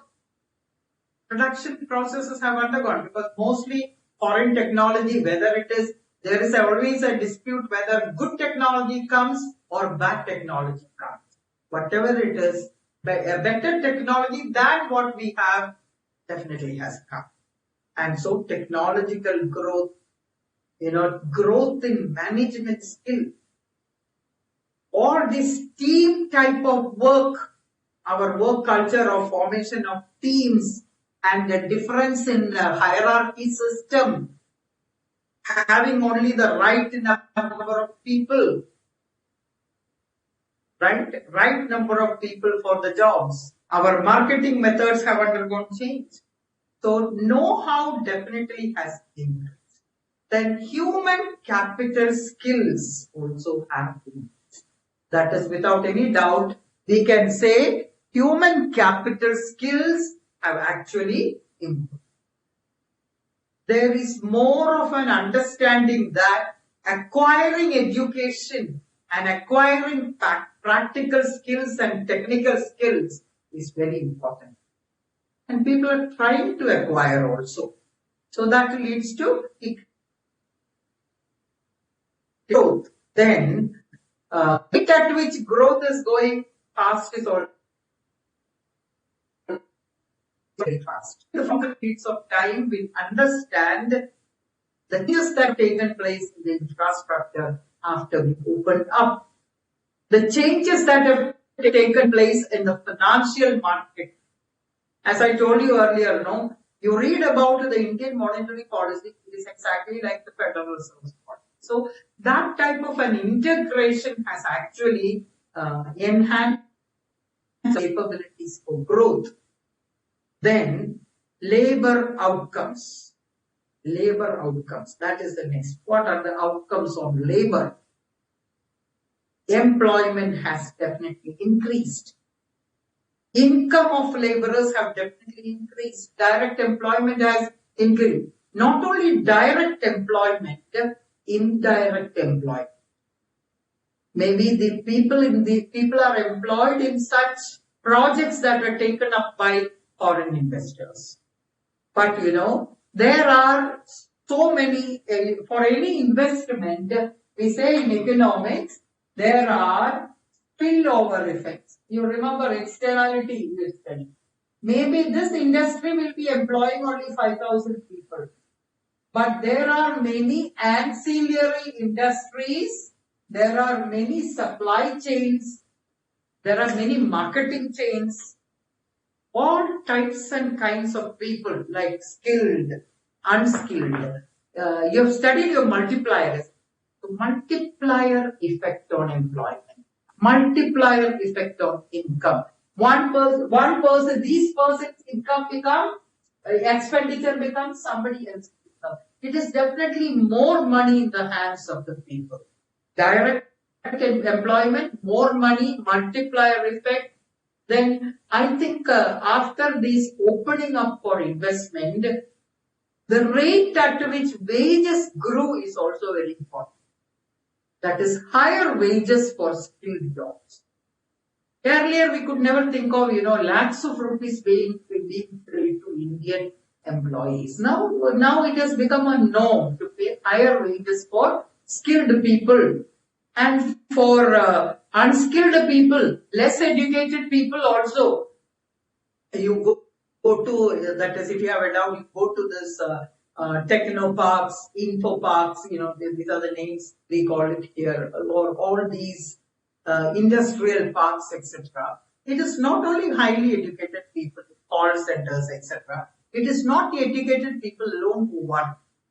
Actually, people of all cadres, all types, skilled, unskilled, semi-skilled, everyone is working in such places. So it is, it is a better employment is definitely done.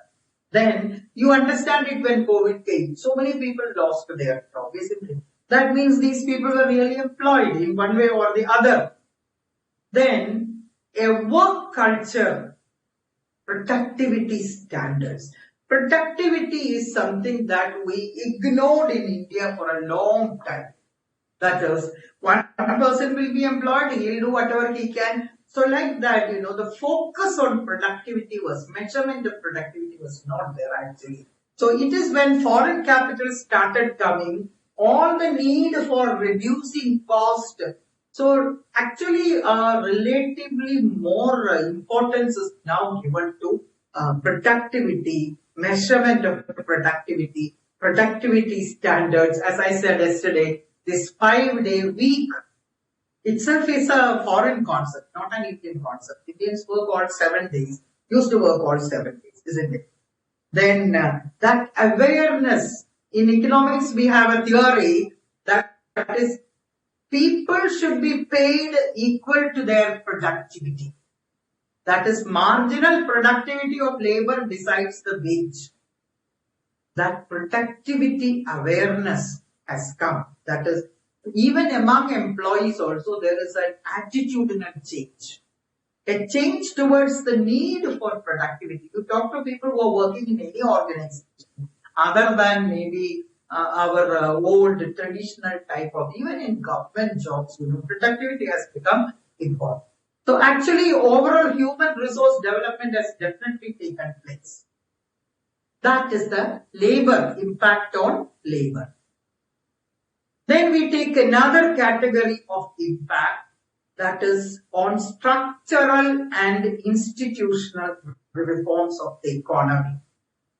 Impact on the structure and institutions of the economy and the reforms that took place. Structure is how the economy is composed of, and institutions are all types of financial and other institutions, all types of institutions which help promote production, output, living, etc. So what happened is, when external investment comes, we needed a harmonization of institutional structure. What is harmonization? That is, our institutional structure had to be in tune with any other country's structure. Our banking had to change. That is why you hear about ratios, capital adequacy ratio, etc. When we talked about monetary policy, prudential policy, you remember all that corporate governance, all those structures need to resemble and need to be compatible to serve these external investors as well. So that harmonization of the institutional structure was very much necessary. For example, I used to tell you, respect for patents, that is embedded in WTO from 1995. So we had to change our Patent Act. We had to change our Competition Act. We had MRTP Act. In 2002, we started our Competition Act because we had to change our institutional structure, our regulatory structure. We had to reduce our regulatory structure. We had to become liberalized, make things liberalized. So the very structure of the market has to be changed. Then political reforms, right? These reforms should be taking place, otherwise nobody is going to come and invest. What did China do? China made so many institutional reforms. They were even willing to, that is not explicitly, implicitly willing to give up their communist ideas for economic development, economic growth. So these are, even though implicit, they made these reforms. And reforms contributed to greater growth of China. We had to make a lot of financial market reforms. Right? Financial market reforms. Every day you will find a change in the financial sector. Capital market reforms. We did not have a proper capital market regulator.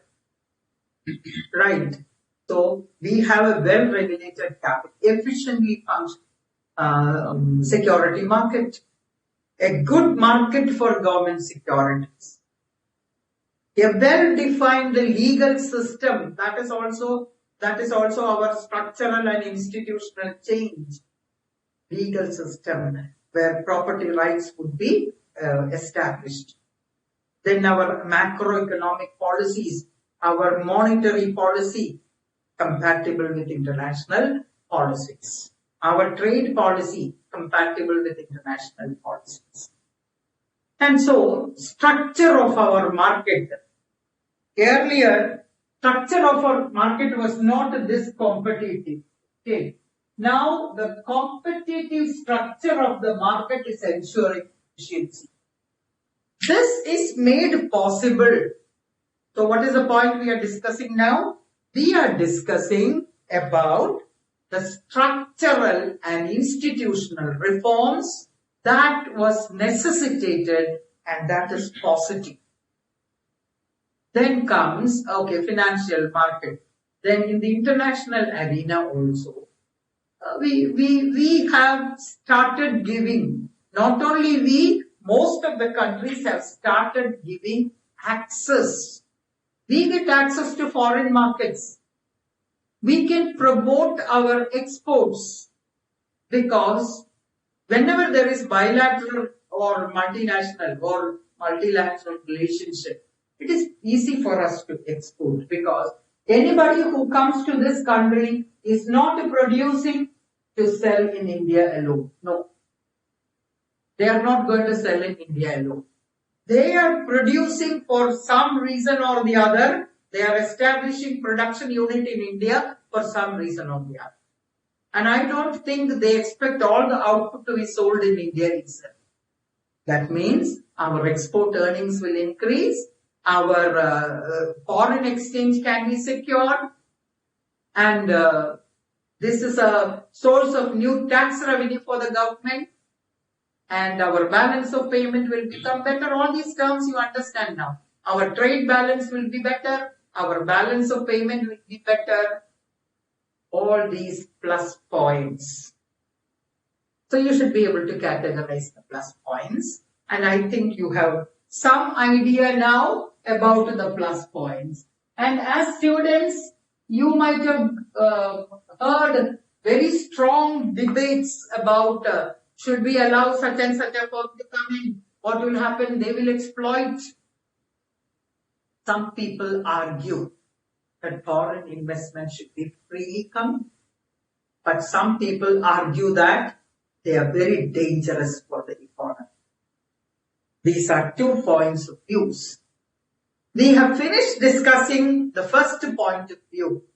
Why foreign investments are good. Arguments for foreign investment under different categories. What are the positive impacts of foreign investment on labor, positive impact on institutions, positive impact on structure, positive impact due to increase in competition, that also positive impact on industries because of increased competition, positive impact on producers, positive impact on consumers, positive impact on physical infrastructure, positive impact on financial infrastructure, positive human, that is personal or labor, how employment increases, economic growth increases, compensating for the lack of sufficient saving. All these are arguments in favor. Please try to categorize them. But the next part is given as potential problems. What is the meaning of potential problem? I don't propose to say that these are there. We do not know. We have not researched, isn't it? These are arguments actually. There's lots of research going on about in the economics arena about foreign investments and their impact also. Sociologists do research on foreign investment and how it is affecting the culture, how it is becoming a cultural shock for India. So for any country, all countries, more research is done in other countries than in India. All that is there. So there are exactly the opposite arguments. That is how foreign investment can be dangerous for our economy. That is, what are the minus of foreign investment? What are the adverse consequences of foreign investment? We will start with the first point, extreme competition. Extreme competition is cutthroat competition.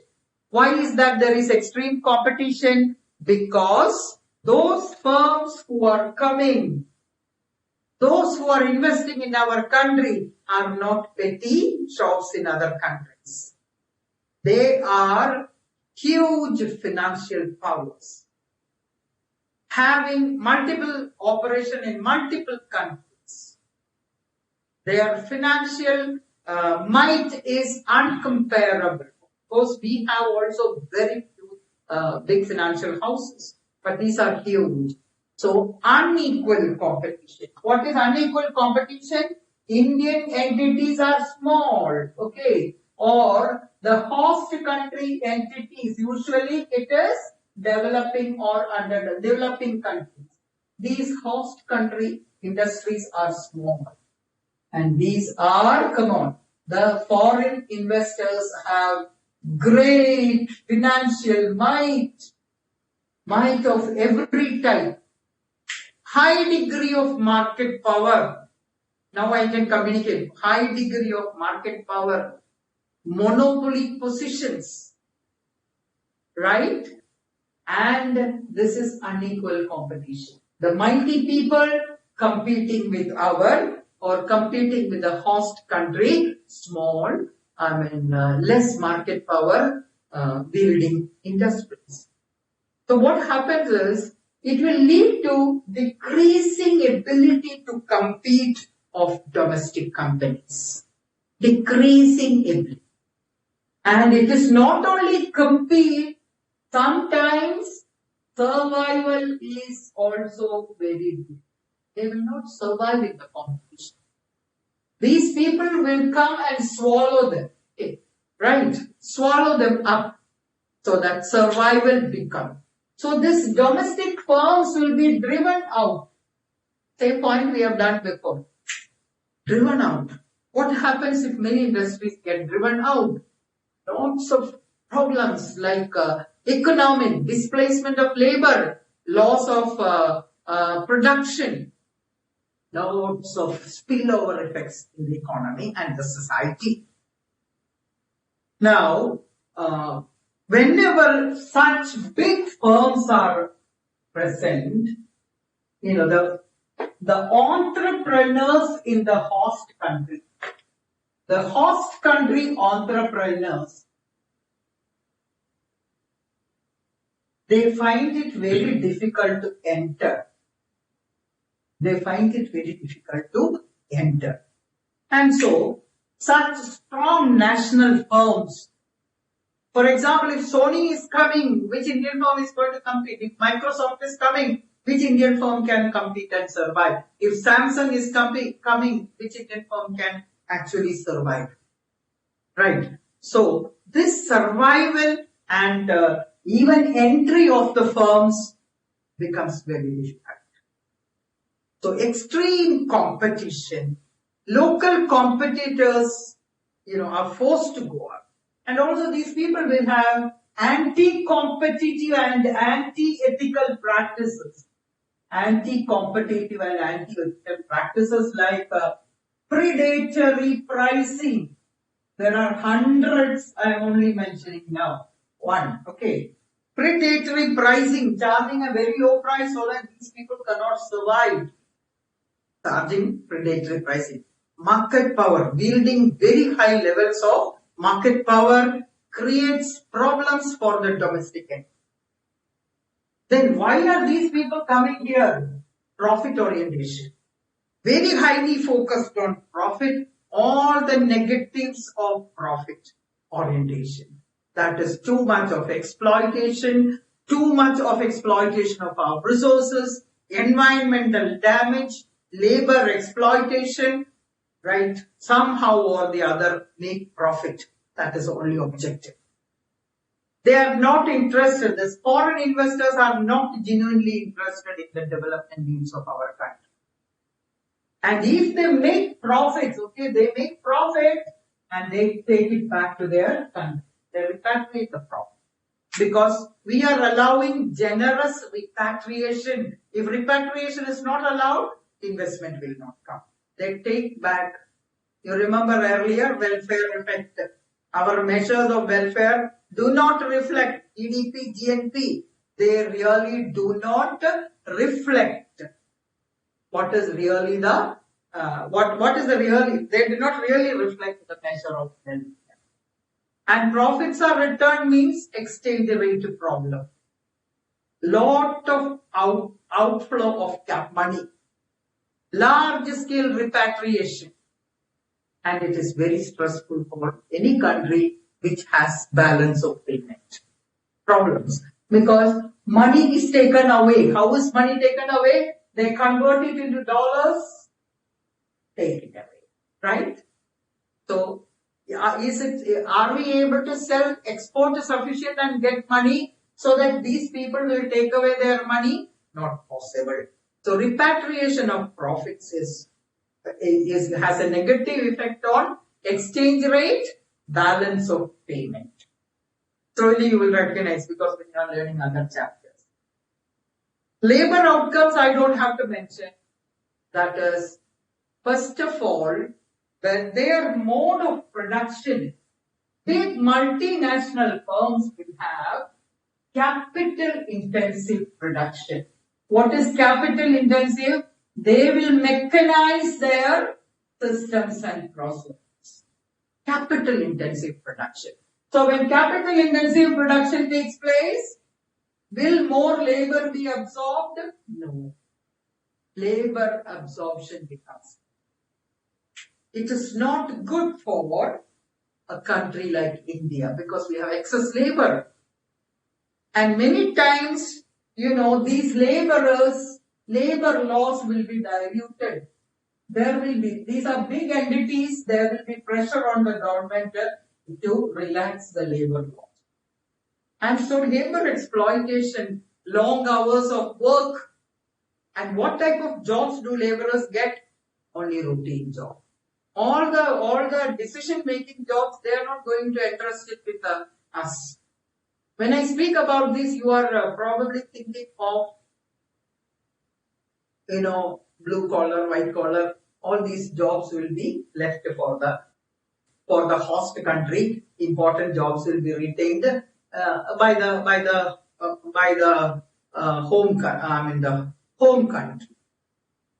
Then the human resource development, which we mentioned a few minutes back, will not actually take place because we are into the lower rung of the employment, right? Then high growth in wages, salaries increase. So if salaries of these people are high, naturally Indian companies also will have to pay high salaries, right? Then these people will stress on lower labor standards, lower pollution standards. Because if you increase the pollution standard, if you set a higher standard, their cost of production will go up. And so they have come seeing the poor environmental standards. So like that, next one is transfer pricing. You know it better. By using their transfer pricing mechanism, they will evade taxes. And so we are not getting any sufficient tax. They may not transfer the best technology. They may transfer only substandard technology. So the promised technological development will not take place. Then, why should they engage all people who are Indians? They may not interest us. They will have their own supply channels. They will use their supply channels. They will import raw materials, creating problem of balance of payment. They will import personnel, staff, creating exchange rate and balance of payments. Then exploitation of natural resources, exploitation of laborers, environmental degradation, sort of colonialism, an economy which is very fast growing, like you go to Maharashtra, Bombay is very fast growing, a dual economy. But the other parts of Maharashtra is not good, right? So like that, when they come and establish businesses in only in good infrastructure places they will establish. And so a dual economy is side by side a perfectly developed city-based economy along with underdeveloped rural economy. Income inequalities and all those incentive. And coming to one more point, I cannot include all the points. You studied a crowding out earlier, isn't it? When so many people access the financial resources, what will happen is rate of interest will go up. And when rate of interest go up, who will be affected? The domestic industry will be affected, and these domestic industry cannot invest because of high rate of interest. And so crowd out the domestic industry.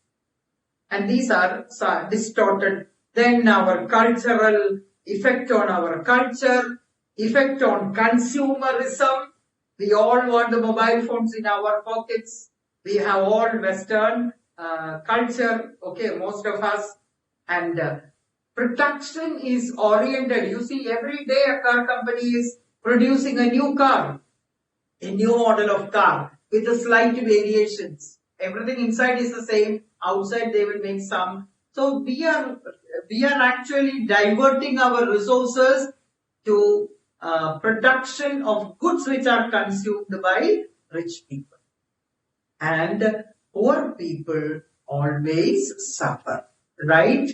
And I think with this background, it is somewhat clear for you because we need to wind up. And so ultimately, even our sovereignty is put at risk. That is, we cannot make decisions on our own, just like what WTO, you remember. That is, our government sovereignty is questioned because we cannot manage our affairs properly. Then the next part is simple, foreign direct investment in India. And it is very simple, you can read and understand. The questions I am lacking, I thought I'll tell you what are the possible questions. The first question possible is, what was our strategy post-independence?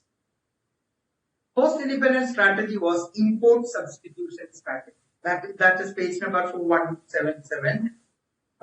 Sorry, before that 117. The last paragraph before 5.9, that is foreign direct investment. What are the safeguards applied by countries? How do we try to prevent? What are the safeguards we are applying so that foreign investments do not have any negative effect on us? Some 10 to 12 small points are given, like local content requirement. All these terms you will understand because you have studied one place or there. Import substitution strategy is you reduce the import and produce those things in our country. Substitute the imports with the domestic production. That is the import substitution strategy.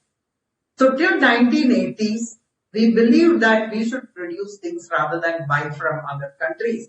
We should invest our funds rather than going for capital, right? So our policy post-independence, change in policy because of new economic policy. Then last paragraph in 4117, it gives you what are the strategies that government adopted in order to increase foreign government initiatives. There are 11 points in that. You can write any number of new points because lots of new initiatives have come by the government during COVID time. Then comes the extent of investment, etc.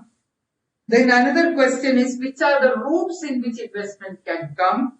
That is automatic route and non-automatic route.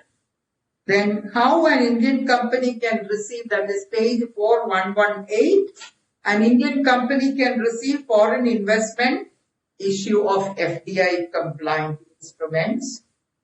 Then next paragraph talks about repatriation. Next question is, you asked more than once, which are the sectors where foreign investment is not allowed, right? Then comes overseas foreign direct investment by Indian companies. That is what is the present position. This is outdated. So along with the PowerPoints, I have forwarded an additional notes. You can just go through it. You need not study it. Just study 2 or 3 or 4. You cannot study it. That is the latest. How Indian companies, that is just like foreign, this is an important topic. That is the last one. That is overseas direct investment by Indian companies. Overseas direct investment by Indian companies. That is, Indian companies are generously investing abroad. We should not be underestimating the potential of Indian companies. We have multinational companies. We have actually companies which are doing a lot of investment in other countries. So just a list of companies are given there, and what is the extent of investment in other countries. You will find billions and billions are invested by Indian companies abroad in production, in infrastructure. So it is not okay for us to believe that India is a poor country and our corporates do not compete with other Western corporates or other developed country corporates. We have also very strong corporates, and our corporates are also competing, going outside, investing more and more year after year. And so please, that extra notes will provide you an idea about how investment is taking place. And with that, our lessons are over. And the method of study, as I told you, each paragraph can have 1 or 2 questions. You just put a slash and study according to. Now it is time for you to study according to question and answer. You cannot enhance your knowledge as such, because economics is a vast area. Only a very, very little is taught. And so you can now study from an examination point of view. And I think you have a glimpse of what economics is with these 14 units that you study. And I hope this will help you in your profession. And November exams are coming, and wish you good luck for your examination. Study well and read a number of times. That is what I would like to do. Read a number of times. Understand each and every concept. So when a question comes for exam, your conceptual clarity, automatically you can answer that, because your answer will automatically come. Because these terms are clear to you, the question is also clear to you, the answer should automatically come. Now passing exams is more important. After passing your exams, when you build your career, economics would be a very, very strong, very natural stronghold. Knowledge of that will be behind your brains. Whenever you make decisions and whenever you read your daily newspaper, you will understand the impact of. Many students tell me before studying economics, they never used to understand the newspapers when they read, that is the business dailies. And even the editorial page, which gives a lot of information, and mostly, knowledge of economics is necessary to read the editorial. So I wish you all good luck and come out in flying colors, with very good results. And I hope this book you can close your books forever, and after November, you may not need this book again. But the information you will have still in your mind, even though you're not opening the book. And so wish you good luck for your examination, and do well and pass the examination and become chartered accountants and do useful services, all the theories of externality and all so on, and do useful service to the society, to your family, and to the nation. Thank you. Thank you so much.